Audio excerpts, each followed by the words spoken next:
Assalamualaikum warahmatullahi wabarakatuh. Selamat pagi teman-teman semuanya. Semoga dengan semuanya selalu dalam lindungan Allah Subhanahu wa taala. Amin ya rabbal alamin.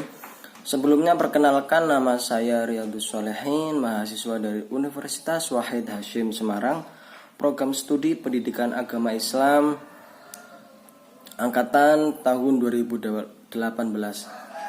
Di sini saya akan membuat sebuah video mengenai pengembangan media pembelajaran guna memenuhi tugas ujian akhir semester yang diampu oleh beliau Ibu Nurul Azizah MPD. Pengembangan media yang akan saya bawakan ini mengenai tema yang berkaitan dengan Al-Quran. Simak penjelasannya ya.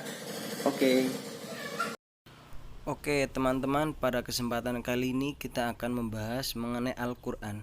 Kalian semua pasti tahu kan apa itu Al-Quran? Pastinya tahu dong. Oke, mari kita bahas bersama-sama. Al-Quran merupakan kalamullah yang diturunkan kepada Nabi Muhammad SAW melalui perantara malaikat Jibril. Baik, proses turunnya Al-Quran berlangsung selama 22 tahun, 2 bulan, dan 22 hari yang berlangsung secara berangsur-angsur. Dan Al-Quran terdiri atas 30 juz, 114 surat, 6.236 ayat, dan 77.845 kata. Baik, selanjutnya berbicara mengenai Al-Quran, tak akan pernah luput dari yang namanya nuzulul Quran, atau yang biasa kita sebut dengan turunnya Al-Quran.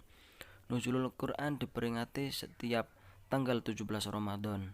Tahun ini nuzulul Quran tanggal 17 Ramadan 1442 Hijriah yang bertepatan pada tanggal 29 April 2021.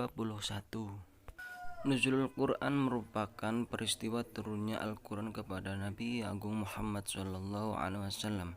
Pada saat akan turunnya Al-Quran, posisi Nabi Muhammad SAW sedang di Gua Hira. Kemudian malaikat Jibril datang dan menghampiri Nabi Muhammad SAW untuk menyampaikan wahyu tersebut.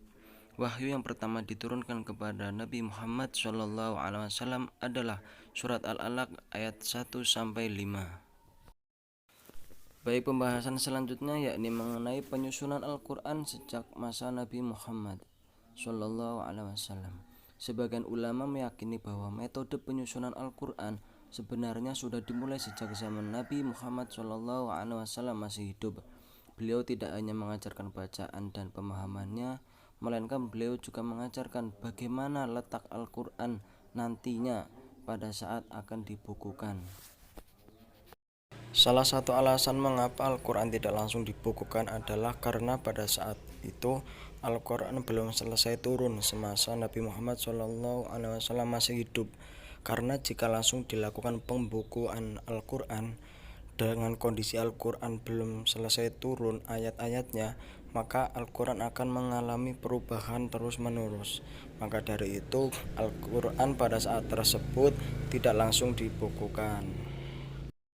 Akan tetapi memang ada beberapa sahabat yang ditugaskan secara khusus oleh Kanjeng Nabi Muhammad SAW untuk menulis wahyu atau ayat yang baru turun, seperti sahabat Zaid bin Thabit, Ali bin Abi Thalib, Muawiyah bin Abi Sufyan, dan Ubay bin Ka'ab.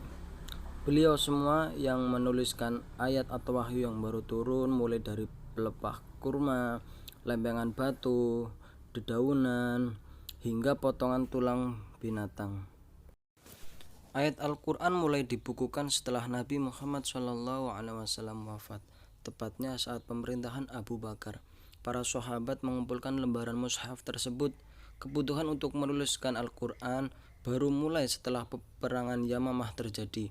Perang tersebut membuat banyak sahabat menghafal Al-Quran yang mati syahid atau gugur di medan perang, sehingga sebagian sahabat khawatir akan ayat Al-Quran yang akan hilang, sehingga terjadilah pembukuan Al-Quran. Itulah salah satu jasa dari para sahabat yang telah bekerja keras mengumpulkan dan membukukan Al-Quran yang bisa kita pegang dan bisa kita pelajari dan bisa kita amalkan sampai saat ini. Semoga beliau-beliau mendapatkan ganjaran yang setimpal dan mendapatkan tempat yang terbaik di sisi Allah Subhanahu wa taala. Amin ya rabbal alamin. Mungkin hanya itu yang dapat saya sampaikan mengenai Al-Quran. Semoga bermanfaat bagi kita semuanya. Amin ya rabbal alamin. Salam takdim saya buat dosen saya, Ibu Nurul Azizah MPD. Semoga sehat selalu. Hanya itu yang dapat saya sampaikan. Akhirul kalam. Wassalamualaikum warahmatullahi wabarakatuh.